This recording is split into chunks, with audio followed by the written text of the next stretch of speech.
En estos momentos daremos inicio a la presentación del libro Casi de Noche, organizada por Libri Mundi. Participan Javier Vasconés, Luis Borja y modera la señorita Fernanda Villagómez. Le invitamos a ponerse cómodo recordando que los micrófonos y videos estarán inhabilitados para los espectadores durante toda la actividad. En la parte inferior de su pantalla está el icono de mensajes para que pueda realizar sus preguntas. Que lo disfruten.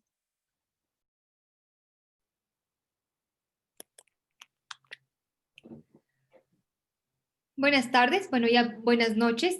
Bienvenidos a este especial evento junto al escritor ecuatoriano Javier Vázquez. Desde Librimundi estamos conscientes de la importancia de generar espacios que promueven la cultura y del rol que cumplen los libros en el mundo y sobre todo en el núcleo familiar. Una vez más, el libro rompe barreras y no deja de tener su espacio. Y qué mejor que en la Feria Internacional del Libro Quito. Agradecemos a los autores por haber aceptado nuestra invitación y compartir con sus lectores ecuatorianos, a la editorial Pretextos y a los entrevistadores por su apertura. Quiero dar la bienvenida a Javier Vázquez, quien es considerado uno de los autores ecuatorianos con mayor proyección internacional, con obras publicadas en editoriales internacionales de primera reputación. Es autor de una obra extensa y contundente, que incluye títulos como El hombre de la mirada oblicua, El viajero de Praga, Un extraño en el puerto, entre otras. Además, en la editorial española Pretextos publicó Hoteles del Silencio y en Fondo de Cultura Económica la colección de novelas Breves Novelas a la Sombra, con un prólogo del crítico mexicano Christopher Domínguez. En 2017, Pretextos publicó la sexta edición del Viajero de Praga. Y en 2018, la Universidad San Francisco de Quito editó sus cuentos inéditos con prólogo de Pedro Ángel Palau. Sus obras han sido traducidos a distintos idiomas, entre ellos del inglés, el francés, el búlgaro y el turco. Es ganador de la primera mención en la revista Plural con Angelote Amor Mío, y finalista en 2 ocasiones al Premio Rómulo Gallegos. Por otro lado, tenemos como entrevistador a Luis Borja, narrador, ensayista y traductor. Estudió Derecho y Sociología. Su novela, Pequeños Palacios en el Pecho, ganó el premio Aurelio Espinosa Polit en 2014. En 2017, publicó Cabeza de Avestruz, un libro de relatos, por lo que recibió la mención Joaquín Gallegos Lara.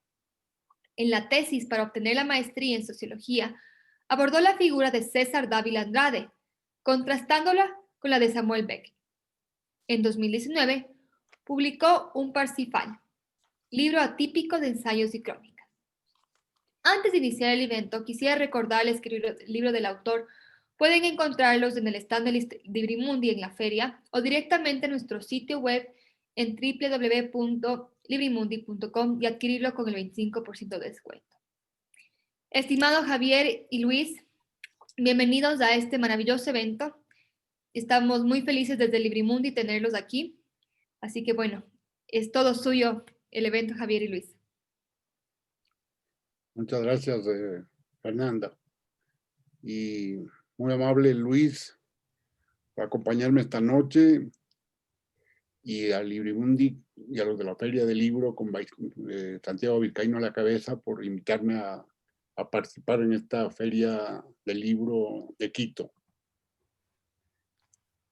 Buenas noches, Javier, un gusto estar aquí. Muchas gracias a todos, muchas gracias a Librimundi, a Mr. Books. Y para mí también es un gusto estar aquí, Javier, y de verdad también muchas gracias por esta invitación. Bueno, ¿te parece si arrancamos un poquito? Adelante, Luis. Muy bien. A ver, pues bueno, me gustaría empezar hablando del libro, ¿no? Este libro, esta edición, si la pueden observar, una edición muy cuidada, muy bonita, muy bien diagramada, la letra de un tamaño exquisito para la lectura y que recoge algunos de tus cuentos más importantes con la perspectiva de que lleguen a un público más amplio, digamos, ¿no? Que puedan alcanzar un público más amplio.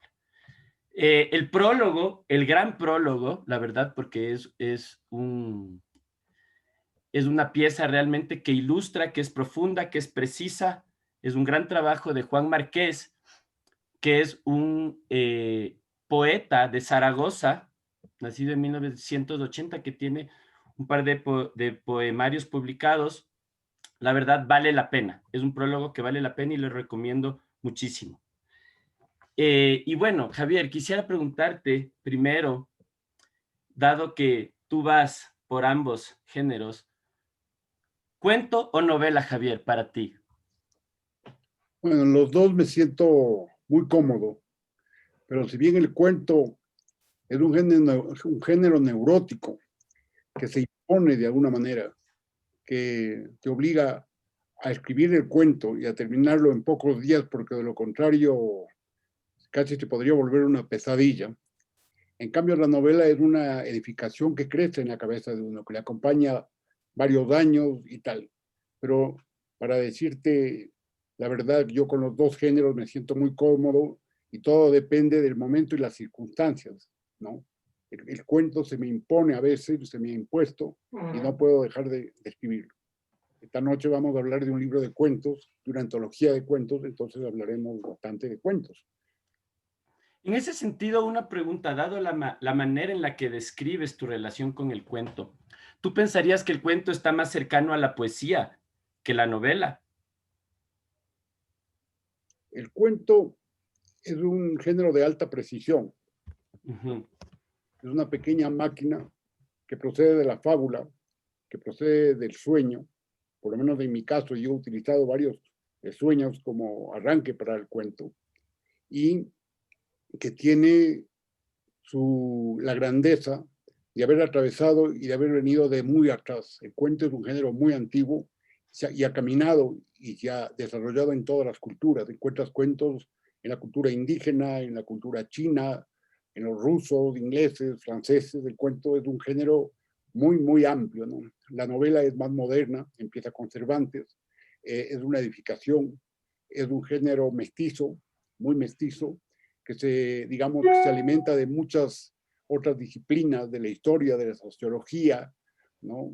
De la psicología, del teatro, pero yo sí creo que el cuento está más cerca de la poesía, sobre todo por su alta precisión, ¿no? Sí, sí, sí, muy interesante. Y esa relación también que mencionas con el sueño, ya la exploraremos un poco más también cuando hablemos ya con mayor detenimiento de tus cuentos, ¿no? De estos cuentos que están presentes en esta antología y en general de los cuentos, pues.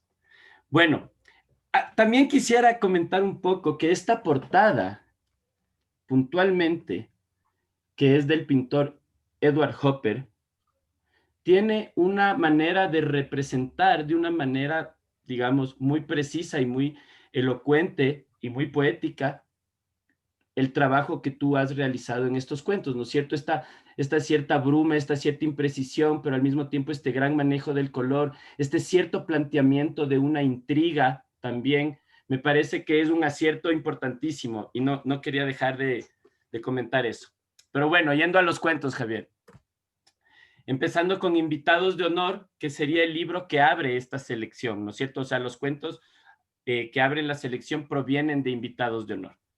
Invitados de Honor fue un experimento que en su momento llamó mucho la atención entre tus lectores y entre los lectores en general del Ecuador y de los lectores del mundo, porque es un homenaje particular, es un homenaje principalmente a los escritores que tú has querido, que tú has seguido. ¿Nos puedes hablar un poquito más sobre cómo creció esa idea en ti y cómo decidiste cuáles iban a ser los autores a los que ibas a homenajear? Bueno, con esta obsesión que tú conoces y que muchos de mis lectores conocen, de que vivimos en un país de aislamiento cultural con relación al continente y al mundo, literario, cultural, por muchas razones, sería muy largo de extenderse esta noche, yo decidí que a través de una colección de cuentos, ya que no logramos comunicarnos, ya que no logramos hacernos oír a través de nuestros poemas, de nuestros cuentos, de nuestras novelas hacia afuera, yo iba a traer a una serie de autores, y sobre todo a los autores, a una serie de autores que yo admiro, ¿no? Los iba a traer hasta acá. Este, digamos, es el principio básico de Invitados de Honor. A partir de esta idea fue Faulkner, que llegó, Nabokov, Colette, Conrad, etcétera, etcétera. Y por distintos vías, estos personajes llegan a la ciudad, se instalan acá, y eso, digamos, es el arranque de la idea del libro, ¿no? Y efectivamente tuvo una resonancia muy grande, porque me atreví no solamente a convertir a los escritores, a todos estos personajes, a Nabokov, a Conrad, en personajes, sino incluso a invadir sus espacios, a invadir su literatura e incorporarla a la mía y a hacer un juego intertextual, un juego de mestizaje, de vinculación. Porque es evidente que para tú haber escrito esos relatos, tuviste que haber profundizado de manera muy honda, digamos, en su obra, en la obra de los autores, pero también en sus vidas, desde luego, no solo en la obra, sino en su biografía. Y eso se puede percibir en los relatos en general, de invitados de honor, y desde luego en los tres que están acá, que son Tecla Teresina, Billy y El Baúl de Lowell, ¿no? Sí, Tecla Teresina está relacionado con Nabokov, que es el nombre de una mariposa. Todos sabemos que Nabokov era un gran entomólogo, y yo sospeché, intuí que si él hubiera podido, hubiera querido conocer este país, que es un país en donde probablemente el segundo o tercero del mundo donde más mariposas hay, y eso a Nabokov le hubiera fascinado. Billy es un homenaje a Faulkner, y está basado en la idea de una invitación de la Casa de la Cultura que le hace a Faulkner a través de Benjamín Carrión, y él supuestamente llega, pero decide no ir a la Casa de la Cultura, que no le interesa realmente la Casa de la Cultura, sino más bien ir a una carrera de caballos que hay esa mañana. Eso es más o menos los dos. Pero también están los cuentos de autores que hubiera querido que estén y no están. Como por ejemplo, ¿cuáles, Javier? Hay un Pavese es un escritor que yo he seguido muy de cerca, no solamente por su extraordinaria narrativa, sino también por su poesía. Y su diario. Diario, un autor muy inteligente, brillante, y sin embargo no lo incluí, digamos, en mi lista de autores homenajeados. Hay muchos autores que faltan, de los que yo he admirado, que no están en el libro, ¿no? Y yo me preguntaba también ahí, como también lo hemos conversado en algunas ocasiones, tu afición también, casi tu devoción, diría, también por la lectura de poesía, y cómo eso ha ido también alimentando tu propia obra a lo largo del tiempo. Si tú hubieras tenido que escoger un grupo de poetas para hacerle este gesto de convertirle en un invitado de honor, ¿a quién más o menos se te ocurre que hubieras invitado? Bueno, hubiera sido feliz que viniera Luis Cernuda, ¿no? Hubiera sido feliz que venga Charlesini, que ya creo que estuvo muy cerca de... Que casi llega. Hubiera sido feliz que venga Miloš, ¿no? Vallejo, ¿no? En fin, he sido un atento y minucioso lector de poesía debido a mi mala relación con la música. La poesía es lo que me ha brindado a mí la música. Yo cada mañana, durante muchos años, lo primero que hacía cuando me despertaba era leer poesía. Es un género al cual le tengo muchísimo respeto y muchísimo recelo, ¿no? Me sorprende a veces la excesiva frivolidad con que a veces ahora nos tomamos la poesía, ¿no? La poesía, indudablemente uno de los alimentos primordiales de la narrativa, ¿no? Ahora, quisiera entrar un poquito, si me permites, a comentar un par de cosas sobre los cuentos de los que ya hablaste, pero un par de impresiones y un par de preguntas al respecto quisiera hacer. Por ejemplo, en Tecla Teresina, el personaje, ¿no?, que sabemos que representa a Nabokov, habla en determinado momento de que se debe alcanzar el arte del disimulo y la paciencia para poder, de algún modo, ser un auténtico coleccionista de mariposas. Y como en otros momentos de tu obra, tal vez tengamos la oportunidad de profundizar sobre eso en un momento, estos parecen ser de algún modo también, digamos que comentarios o reflexiones en torno al arte de la escritura también.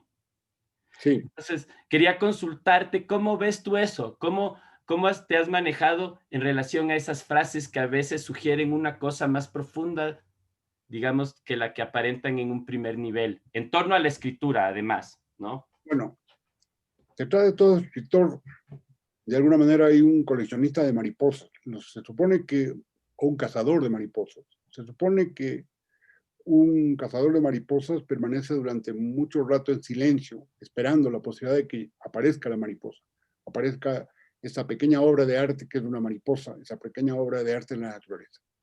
Esto lo he dicho muchas veces y lo digo en este cuento, pero también he dicho que soy un espía, ¿no? Que yo soy un topo que me atiro en la cabeza del enemigo, ¿no? Todo escritor es de alguna manera un topo, alguien que se mueve, o por lo menos es lo que, como yo he trabajado, desde las sombras, desde lo incierto, desde lo lateral, para observar mejor, para llegar mejor a la zona de verdad que para mí va a significar el texto que estoy escribiendo, ¿no? Es decir, el arte del disimulo, el arte de la distancia, ¿no?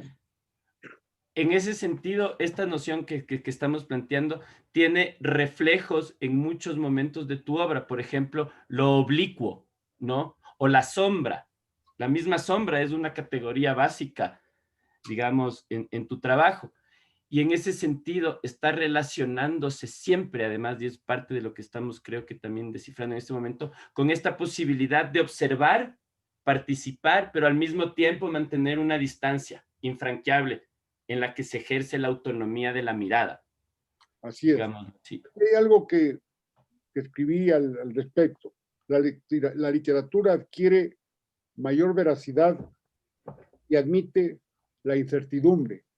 A veces contamos lo que no entendemos. Ese es mi caso. En general, esa oblicuidad, ese narrar desde detrás de las ventanas, es estar a la distancia de la mujer o del hombre sobre el que vamos a escribir y que sobre el que tengo una enorme incertidumbre de cómo es esa mujer, cómo es ese hombre, cómo piensa, cuáles son sus sentimientos, cuáles son sus emociones, me produce esa inseguridad, ¿no? Si por un lado puede ser inquietante, por otro lado puede ser también muy enriquecedora. Claro, y altamente estimulante. De eso es lo que yo me he alimentado para hacer una poética, digamos, una forma de escribir, desde lo oblicuo, ¿no? Sí, Desde sí. lo que está detrás de. Sí, y en ese sentido, la muestra de estos cuentos son un ejemplo muy importante de esa perspectiva y de esa posición, ¿no? Con respecto a la narración. Muchas veces lo que está entre las palabras es más interesante de lo que se dice, lo que está entre líneas. Claro, lo que está en la misma palabra. Lo que está insinuado. Y en mis cuentos, y eso lo puedes encontrar en casi todos ellos, hay pequeños atisbos, hay situaciones en las que yo insinúo detalles, un movimiento, una emoción, y es lo insinuado donde a veces salta el resplandor del cuento. Sí, y eso es algo que además tú has ido manejando de distintas maneras a lo largo del tiempo, ¿no? Uno es el método o la manera que utilizabas en tus primeros relatos para lograr esto, digamos, en esos relatos que son de algún modo un tanto más barrocos, más torrentosos, más realistas también hasta cierto punto, que luego van alcanzando una manera de lograr este efecto que estamos en este momento mencionando, pero ya desde otras técnicas, desde otras entradas que son más intimistas, incluso más fantásticas, etcétera. Igual iremos afinando esto cuando continuemos hablando de estos cuentos y si nos queda tiempo, ojalá también para comentar un poco sobre Hoteles del Silencio, que me interesaría también poder hablar un poco acerca de esa novela contigo. Bueno, avanzando, Javier, con respecto a Billy, cuando llegas a traer a tu idolatrado Faulkner a Quito y lo ubicas en esa situación un tanto rocambolesca en la que termina William Faulkner. Faulkner, a partir de su biografía, uno puede enterarse que Faulkner hizo un viaje por América Latina, una especie de viaje turístico, cultural, una especie de propaganda de buena voluntad para mejorar las relaciones culturales y políticas de Estados Unidos con distintos países de América Latina. Y estuvo en Venezuela, estuvo en Perú, estuvo en Uruguay, donde por cierto descubrió que tenía mucho más mejores lectores que en Estados Unidos y que eran unos verdaderos expertos, tanto en Uruguay, donde pues, estaba Onetti ahí. Que aparece en Billy, ¿no? También, ¿va? Es un cameo de interesantísimo, muy, muy lindo de Onetti, que aparece en Billy. Lo cierto es que a partir de esta anécdota, digamos, ¿no? Decidí que también llegar a Quito.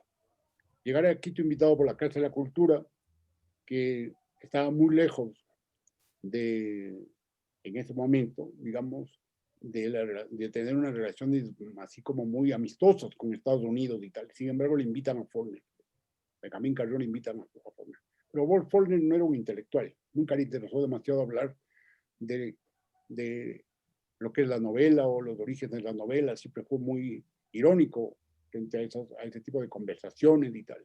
Y se enteró aquí que iba a haber una carrera de caballos y decidió muy rápidamente aprovechar para participar en esta carrera de caballos. Y como yo tengo una gran afición a la carrera de caballos desde niño, desde la infancia, entonces aproveché para digamos, crear este cuento, que por un lado es un juego irónico hacia la Casa de la Cultura, hacia la visión un poco demasiado conservadora que en general ha tenido sobre la cultura y más sobre la novela, y por otro lado, el hecho de que Faulkner se decidiera por la carrera de caballos. Esa es un poco la idea del cuento, pero también hay otros elementos, como es que por una serie de circunstancias también se encuentra con Onetti, que está aquí, ¿no? Hospedado en Sí, esa aparición de Onetti en el cuento realmente es una delicia.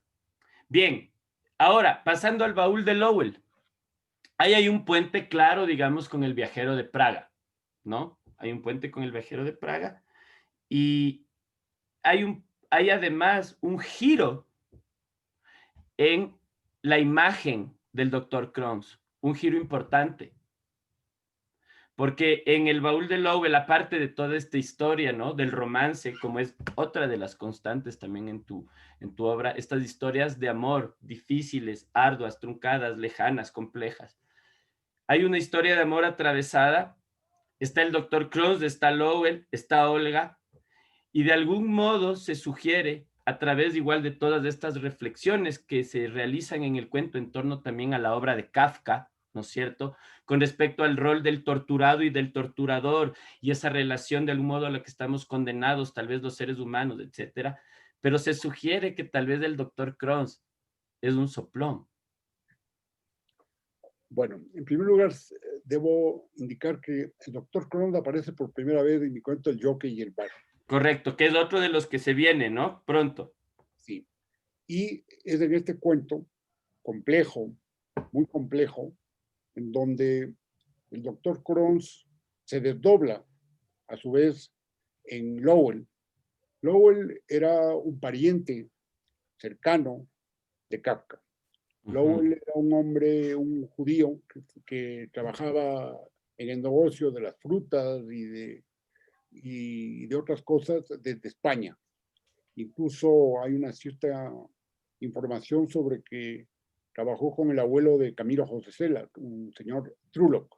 Este Lowell, que yo le convertí un poco en el alter ego, en una especie de doble de Dr. Krohns, efectivamente se sugiere en el cuento que pude haber trabajado de una forma oculta, de una forma un poco como un pequeño espía en el mundo del espionaje en Praga. Eso conecta con otra de mis relaciones de admiración hacia las novelas de espionaje, hacia las novelas de género, ¿no? Toda mi vida desde niño he tenido un gran amor por las novelas de género, de espionaje, de novela negra, novela gótica, ¿no? Y en este caso, en el cuento, hay este pequeño episodio que conecto a la novela de espionaje. El doctor Krohns se convierte en una especie de entre espía y soplón, en algo un poco incierto, ¿no? Y dejo un poco a la decisión del lector de lo que pueda pensar. Sí, sí, definitivamente es Queda ambiguo. no desprestigiado el personaje, eso cada cual decidirá.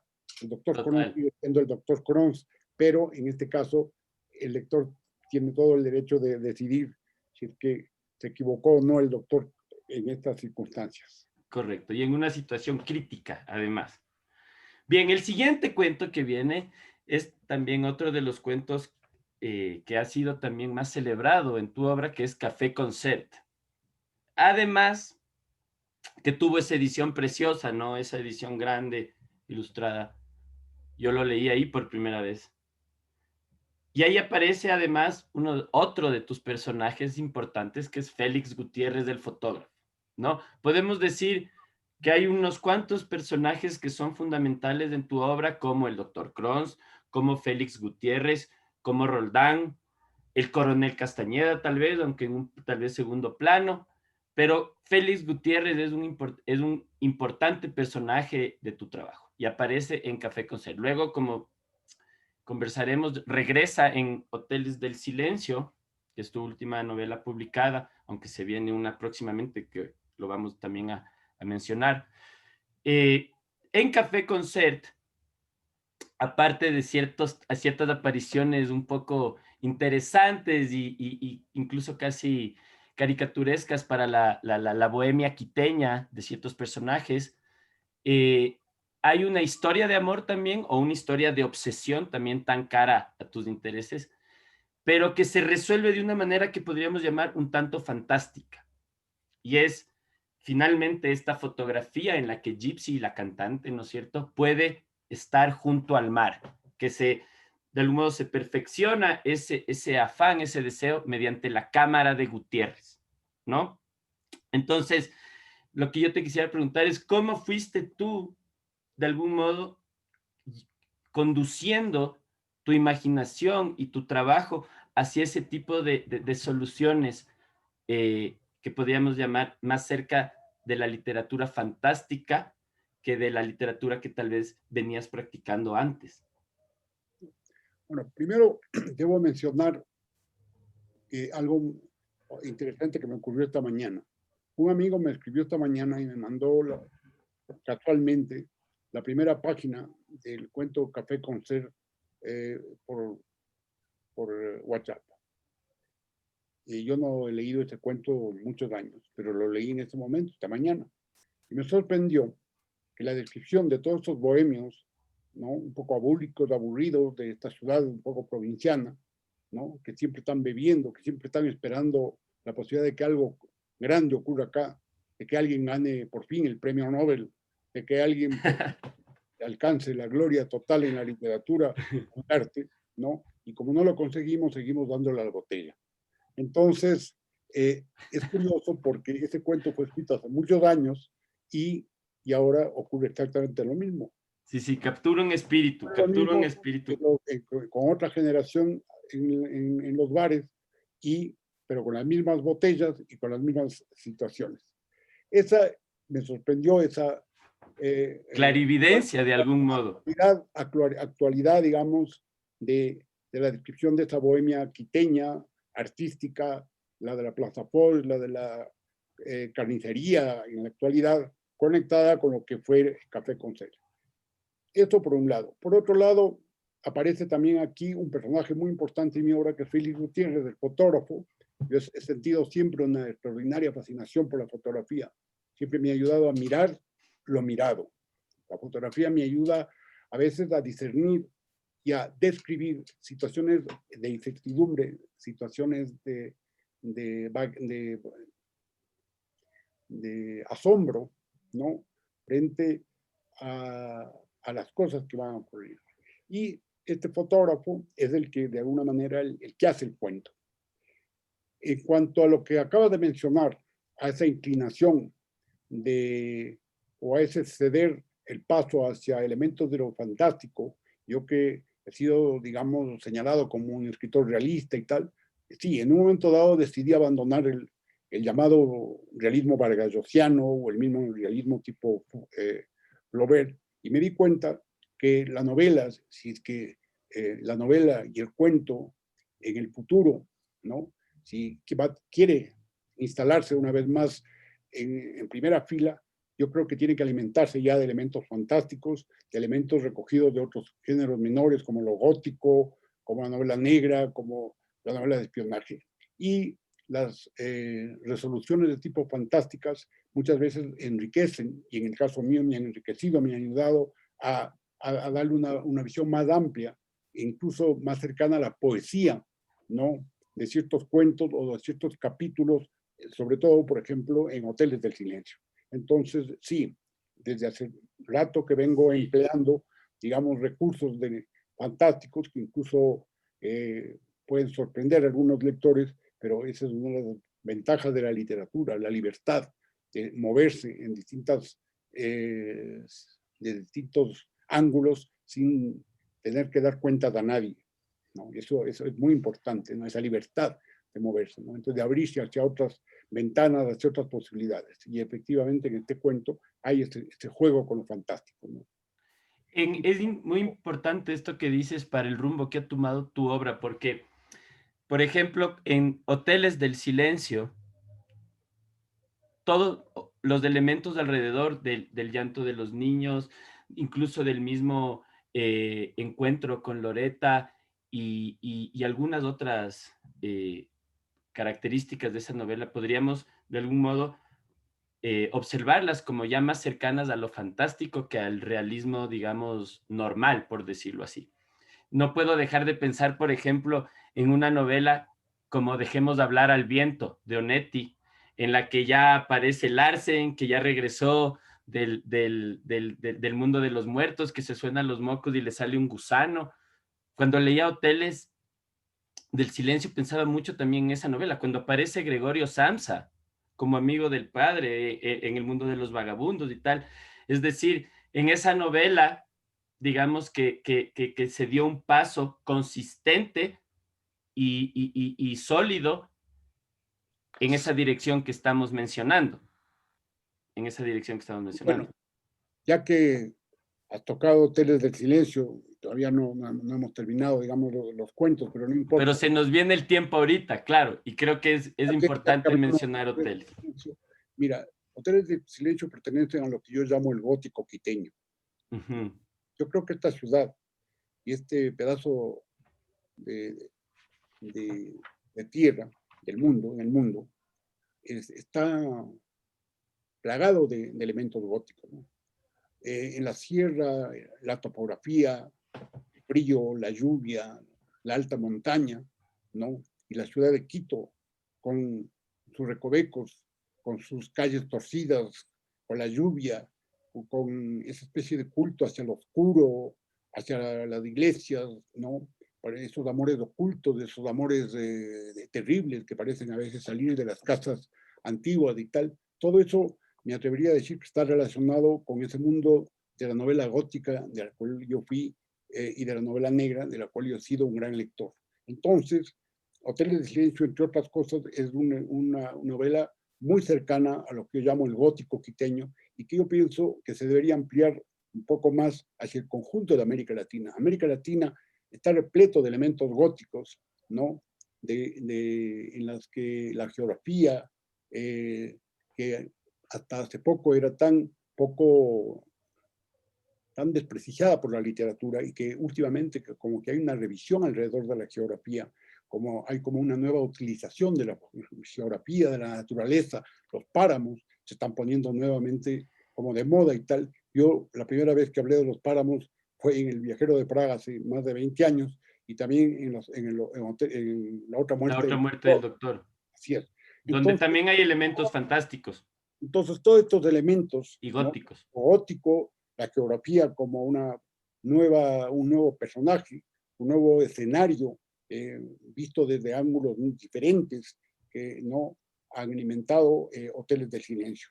Y a partir de ahí, obviamente, la distorsión de la realidad ha sido mayor. Entonces, lo fantástico, como el hecho de que los celos lleguen a un punto tal de locura entre un hombre y una mujer, que llega a distorsionar la cabeza, la mente de Jorge y también de Loretta, ¿no? Y hacerlos creer que hay niños que lloran en los fondos de los hoteles de toda la ciudad al amanecer, y eso se vuelve un estallido de horror.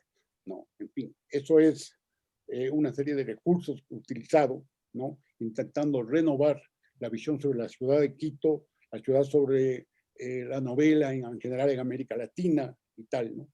Esto es un poco lo que intenté con Hoteles del Silencio. Ahí es importante, me parece también, observar que al mismo tiempo que tu obra ha seguido este nuevo derrotero, digamos, más cercano a estas inquietudes fantásticas, a estas inquietudes más alejadas del realismo convencional, esto también ha implicado un gesto de algún modo intimista, más subjetivo, digamos, de una visión más íntima y personal que se ha convertido también en otra de las características de tu trabajo y de algún modo también de la tradición a la cual tú te has de algún modo también entregado. Bueno, en América Latina yo creo que existe una gran corriente en la novela y en el cuento realista, ¿no? Muchas de estas novelas han sido las novelas fundacionales de los países, de distintos países. Una novela, una forma de entender la novela relacionada con lo histórico, con la política y tal. Eso ha sido, digamos, lo que, desde el punto de vista institucional, en casi todos los países, han aclamado la literatura latinoamericana. La mayoría de los escritores del boom pertenecen a ese grupo. Pero paralelamente a ese grupo hay un gran grupo de grandes escritores intimistas que vienen golpeando las puertas, vienen abriendo otras ventanas y se están dando casos de verdadero asombro. Entre esos está Julio Ramón Ribeiro, Fonseca, Sergio Pitol, y así un largo etcétera. Yo he querido, desde mi posición, instalarme en esta posible corriente, ¿no? Una relación más intimista con la literatura, más cercana a lo que yo considero que es la tradición inglesa, ¿no? Más que a la tradición, digamos, histórica o política, ¿no? Sino a la de la historia de los sentimientos humanos, de las pasiones humanas, historias familiares y tal. Quizá Donoso, el escritor Donoso, el chileno, fue el que más cerca estuvo de este grupo. Entonces, sí, tienes toda la razón. Ha sido un acierto que me hayas preguntado esto, porque yo percibo desde hace mucho tiempo que hay estas dos corrientes en América Latina, ¿no? Y yo me siento más cómodo, más cercano a la de la corriente intimista, ¿no? Clarice Lispector también. Que hoy es su natalicio, de hecho. Hoy es natalicio de Clarice. Un pequeño homenaje a ella. Tan grande escritora. Increíble escritora, Clarice. Yo antes de pasar a las preguntas, que es lo que se viene en este momento, quisiera solo hacer un comentario adicional en torno a una idea que despliega Pedro Ángel Palau. Pedro Ángel Palau es su nombre, ¿no? En el prólogo a tus cuentos reunidos, en la que dice que él habla de este factor Vázquez, ¿no? Que es una teoría que él construye, válida, que a mí me ha, en realidad, digamos, ayudado a leer de una manera muy también rica tu obra, aunque digamos que yo ya lo intuía, creo, pero las palabras que él puso de algún modo me hicieron un buen efecto, y es que él dice que de algún modo esto que él llama el factor Vázquez implica encontrar la forma del dolor sin ningún sentimentalismo. Esa idea de Palau me parece que es fundamental para entender también una cierta forma de tu filosofía, que es de algún modo aceptar, recibir el dolor, pero sin lloriqueos, sin melodramas, sin cursilerías, sino de algún modo enjaretarlo bien enjaretado, digamos, ¿no? Y sin melodramas al respecto. ¿Cómo te sientes tú con respecto a esta idea de Palau? Cuando leí ese prólogo de Palau me sorprendió muchísimo. Son de esas cosas que los críticos u otros escritores, en este caso como Palau, tan talentoso, dicen, y que a veces resultan, por un lado, incómodas o sorprendentes. Yo no te podría contestar plenamente a lo que me acabas de preguntar, porque estaría pecando de eso que Don Nietzsche llamaba literatosis, es decir, hablar de forma charlatana para quedar bien con el público o para quedar bien con nadie. Entonces, me parece una idea interesante la de Palau. Me considera un poco un estoico. Exacto. Hacia allá, a esa palabra quería llegar de algún modo. A esa palabra quería llegar. La mayoría de mis personajes parecería que están atravesados por viejos recuerdos, por el dolor, por algo que alguna vez les pasó o que les podría pasar, porque parecería que se mueve un mundo donde no hay inocentes, no hay de ninguna manera inocentes, pero tampoco están seguros de que por qué son culpables. Y entonces eso les empuja hacia una gran soledad, hacia una relación muy desesperada con la muerte y también con el amor y con las mujeres y tal, ¿no? Entonces eso quizás sea lo que puedo decir. Sí, sí, sí. Toda honestidad, ¿no? Más allá de eso ya estaría entrando en No, muy bien, muchas gracias Javier, y muchas gracias por toda esta conversación, y espero ahora que María Fernanda no nos hable por habernos demorado tanto, y No, sigamos con las que va, preguntas más del bien ha público. estado súper interesante la conversación. Nos podríamos quedar, creo que más tiempo hablando sobre los cuentos de Javier y todo lo que ha escrito. Es un hombre maravilloso que le queremos mucho en Librimundi y en Mr. Book también. Y bueno, siempre será bienvenido. Javier, tenemos una primera pregunta que dice, para usted, ¿qué pesa más, la trama de la historia o el lenguaje que va a utilizar? Depende de lo que se va a escribir. Si estamos hablando de un cuento, la trama en un cuento siempre es muy importante, cosa que no ocurre con la novela. Hay muchísimas novelas que la trama no tiene mucha importancia, que lo que cuenta es cómo está contada esa historia. Por lo menos eso es lo que yo he hecho en varias de mis novelas. Pero si estamos hablando de un cuento, la trama es muy importante. Sin embargo, es imposible abandonar el lenguaje. El lenguaje es lo que da precisión, es el que marca los límites, es el que da el soporte al cual se adhiere, al cual se agarra el lector para poder continuar en la lectura. Entonces yo me atrevería a decir que son las dos cosas.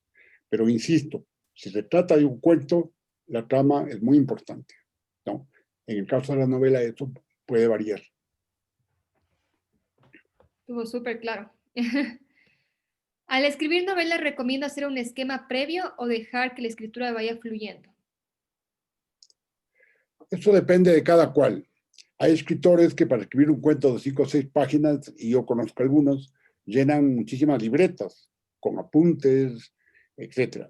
Yo confío en mi memoria, que considero buena, y en general nunca en la vida he escrito una nota o un apunte sobre ninguno de mis cuentos ni ninguna de mis novelas. Lo que sí me ocurre es que a veces en el margen de los libros que estoy leyendo escribo pedazos de pedazos, trozos de lo que luego será un texto mío. Eso sí me ha pasado, pero apuntes no lo he hecho nunca, ¿no? Pero hay otros que lo hacen. Son distintas formas de trabajar, distintas formas de acercarse a ese momento difícil y duro que es el momento en que uno se enfrenta al hecho, ¿no? También fascinante, que es poner la primera frase y después la segunda y después la tercera de eso que va a ser una historia y que un buen día será una novela o que puede ser un cuento. Y esa aventura, ese momento es algo muy especial, ¿no? Requiere muchas tazas de café, mucha atención, un estado especial de ánimo, una cierta concentración y también una verdadera fascinación por lo que estamos haciendo. Interesante, siempre que hacen esta pregunta en los eventos dicen que toman notas. Primer autor que veo que dice que confía en su memoria plenamente y que prefiere escribir antes de tomar apuntes, ¿no? Entonces, interesante esa forma de escritura y creo que es fascinante, sí. Hay una cosa que es importante, no es que mi memoria sea infalible, sino que para la literatura la memoria no es necesario que sea infalible. Lo importante es que la veracidad, lo que se cuente, la descripción de una plaza o de un rostro o o de cualquier objeto o de un episodio del pasado, aunque esté distorsionado, aunque no sea exacto, aunque lo que realmente ocurrió no tiene ninguna importancia.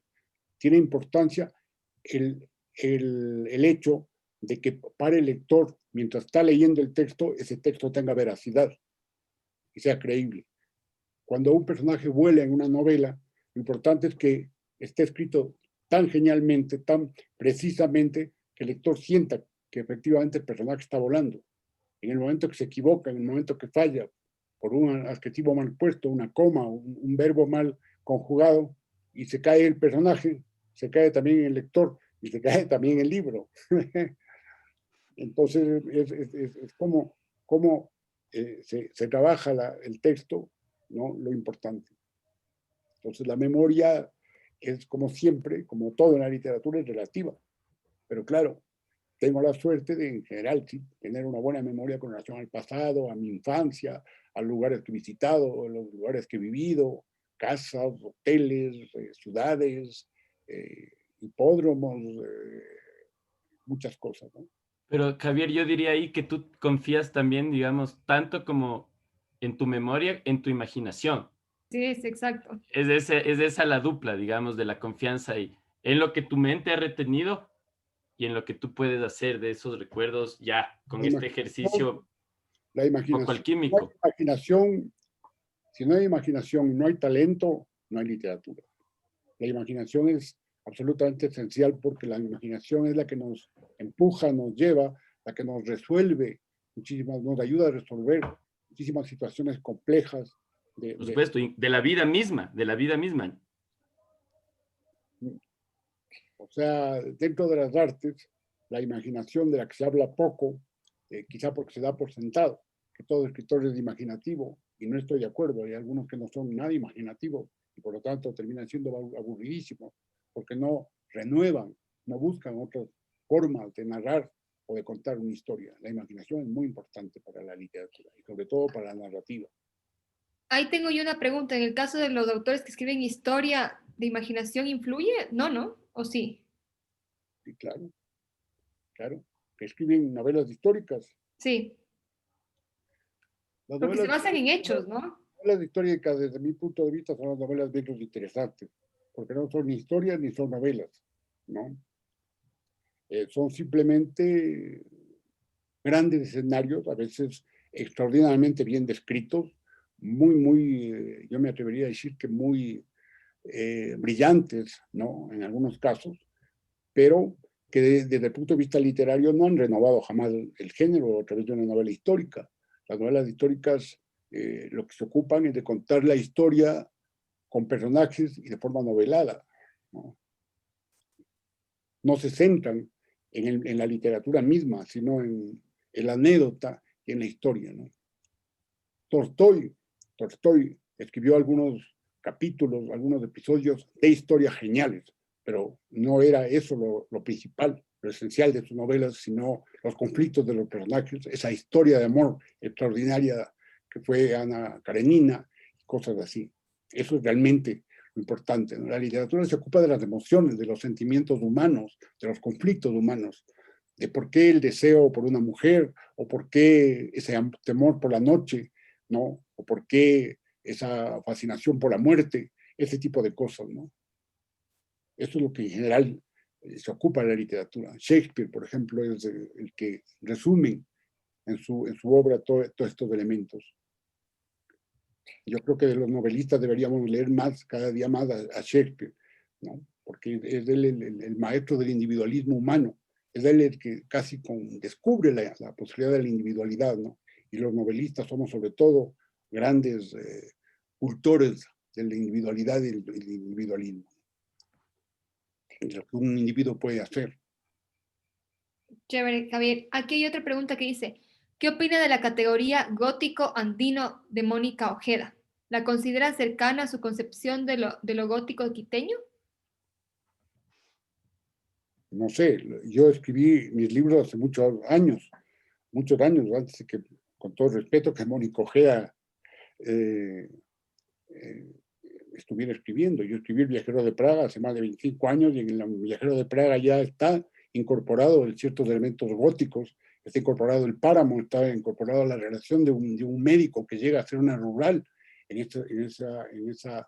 esa novela, ¿no? Lo mismo en La otra muerte del doctor.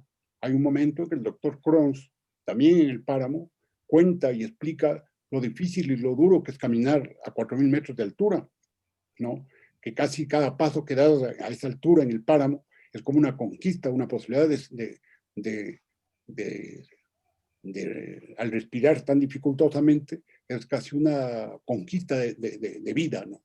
Entonces, lo que yo opine, no sé, yo vengo haciendo esta relación con la geografía y con el páramos y siempre y lo gótico de hace muchos años, muchos años. Si es que Mónica, pues, ha utilizado ciertos elementos, pues me parece bien, no sé. Ok. Tenemos paso a la última pregunta. No sé si Luis tienes algo antes de que decir. Vamos con la última y tenemos justo unos 6 minutos antes de finalizar el evento, que dice, la relación de Vázquez con el decadentismo, sus obras o algunas se identifican con esta figura. ¿Con el qué? Perdón. Decadentismo. Me atrevería a corregir la pregunta de quien me pregunta. Quizá lo que se está refiriendo es de la ruina. En todas mis obras hay una relación con la ruina, con algo, con un mundo que se está acabando, con un mundo que se fue, y que es el mundo que a su vez estamos viviendo en la actualidad. Si uno es perspicaz y lúcido, ve que hay una serie de elementos, una serie de situaciones que en la ciudad de Quito y en el mundo entero se están acabando. Ciertos grupos sociales, cierto tipo de gente y tal. Y como yo pertenezco y vengo de una familia que procede un poco de ese mundo, pues sí, efectivamente he hecho de la ruina una temática que se repite en mis libros y que muchas veces está simbolizado en casas antiguas, viejas, destartaladas, que parecerían llenas de aparecidos, de fantasmas, ¿no? Ese es otro elemento al cual yo le doy una importancia muy grande, a los fantasmas, ¿no? Toda ciudad, toda casa, para que se precie, debe tener un fantasma. Entonces, si la pregunta está relacionada con las ruinas, creo que lo he contestado. Con el decadentismo, no estoy seguro, ¿no? Que sea algo que me interese demasiado. Me interesa la ruina, ¿no? Como una posibilidad también de la vida humana. Todos vamos hacia la ruina, todos. Por más jóvenes, guapos y hermosos que somos, lentamente y paso a paso nos caminamos hacia la ruina, ¿no? Muchas gracias, Javier. Me encantaría, sí, tenemos una que otra pregunta que se quedó sin contestar, pero por cuestiones de tiempo tenemos que finalizar. Luis, no sé si quisieras finalizar diciendo algo y obviamente Javier, antes de concluir el evento. Bueno, dime la última pregunta. Ok. Me gustaría que hablemos sobre un extraño en el puerto. Iba a hablar sobre el coleccionista de agravios y los celos en Hoteles del Silencio, pero creo que eso puede quedar para los que lean Hoteles del Silencio y se pregunten por eso. Me interesa mejor hablar en este momento, me interesa más sobre un extraño en el puerto. Ese cuento tan importante que de algún modo nos movió la cabeza a los que en ese momento estábamos interesados en leer cuando apareció, y de golpe teníamos un mar y un puerto en la ciudad de Quito, y además esta relación de amor curiosa entre J. Vázquez, que pretendía ser cronista de la ciudad o periodista, y María, una chica que tiene una enfermedad que a J. Vázquez, bueno, no le afecta porque él es el cronista, pero al doctor Crons sí. Y aparece esa relación de algún modo y ese escenario en tu obra. ¿Qué nos podrías decir sobre ese cuento? Y con eso creo que podemos finalizar, querido Javier. Sí, bueno, ese cuento fue escrito como un sueño. Una mañana, cuando yo vivía todavía en la calle Reina Victoria, en la Mariscal, yo me desperté con la sirena de un barco y supe desde el principio que era un cuento en el que llegaba un hombre trayendo una carta de Nueva York. Después de varias horas de pensar en esta situación, me di cuenta que el que traía la carta era el doctor Crons. Y que traía la carta hacia una vecina de mi casa, que era una muchacha que padecía una enfermedad y a la cual él, en el momento dado, le había tomado una mezcla de simpatía y amor. Esta mujer, esta joven, que andaba en unos amores complejos y perturbadores con un motociclista, ¿no? Este cuento... El siciliano. El siciliano, sí. Esta historia es una historia de amor, de dolor, ¿no? Y también es una vez más, utilizo el elemento de lo fantástico para redondear y para componer el cuento, ¿no? Pero lo principal, lo que me dio una gran alegría es de haberle dotado a la ciudad de Quito, que está rodeada de montañas y que resulta a veces asfixiante para todos, la posibilidad de un puerto y darle la precisión de un puerto, de barcos que llegan. Siempre me han fascinado los puertos, los barcos, las sirenas, las bodegas de los barcos, la vida de los antros alrededor de los puertos y tal, ¿no? Entonces me di el gusto, que una vez más es una de las libertades que tiene la literatura, de hacer este capricho, de componer este capricho, de dotarle a la ciudad de Quito con un puerto. Yo quisiera, si es que hay todavía unos segundos, un minuto, hablarles un poco de lo que va a ser mi futura novela, que está por salir a principios del próximo año, que se llama El coleccionista de sombras. Eso quería indicarles. Y para mí es muy importante que se sepa, ¿no? Y Coleccionista de sombras. Por favor, pero cuéntanos, Javier, todavía hay tiempo, todavía tenemos un par de minutos. Cuéntanos sobre la novela. Bueno, me alegro. Bueno, no, era un anuncio. El coleccionista de sombras, una vez más, es una sombra, una relación con las ruinas, con el pasado, pero en este caso, el personaje definitivamente es Vasco, ¿no? El escritor, ¿no? Que hay una serie de situaciones muy interesantes en la novela que ocurren en Inglaterra, que también ocurren en un manicomio en Francia y que también ocurre en la ciudad de Quito. Por otro lado, quiero mencionar rápidamente a la editorial Pretextos, que tuvo la inteligencia de hacer esta antología. No la decidió, la decidieron en la editorial, entre Juan Marqués, el prologuista, y los de la editorial. Y fue muy inteligente, fueron muy perspicaces para elegir estos cuentos para esta antología que se llama Casi de Noche, ¿no? Les agradezco mucho y estoy muy contenta con ello. Gracias, Javier. Más bien, esperamos poder tener esta novela también en las estanterías de Librimundi para que la gente pueda acercarse y comprar y seguir coleccionando sus libros. Así que bueno, les agradezco a todas las personas por su presencia, por su tiempo, especialmente a Javier y también a Luis por estar aquí presentes. Ha sido un evento maravilloso. Tenemos que concluir lamentablemente, pero bueno, les esperamos mañana el sábado junto al escritor español también, Javier Moro. No se pierdan los eventos de la feria y una buena noche para todos. Chao, cuídense mucho, ya nos vemos, María Fernanda. Chao, Javier, que te vaya bien, un gusto. Gracias. Por sus preguntas y a Fernanda también y a la Feria del Libro por haberme invitado. Así es. Una charla muy interesante, muy amena, muy intensa, ¿no? Gracias a usted, Javier. Una excelente noche. Chao, ya nos vemos, que estén bien. Hasta luego. Muchísimas gracias. De esta forma concluimos la presentación del libro Casi de Noche. Le invitamos a participar de nuestro próximo evento, que será la presentación Canciones desde el fin del mundo a las 19 horas. Y no olvide visitar nuestro sitio web www.filquito2020.com. Hasta pronto.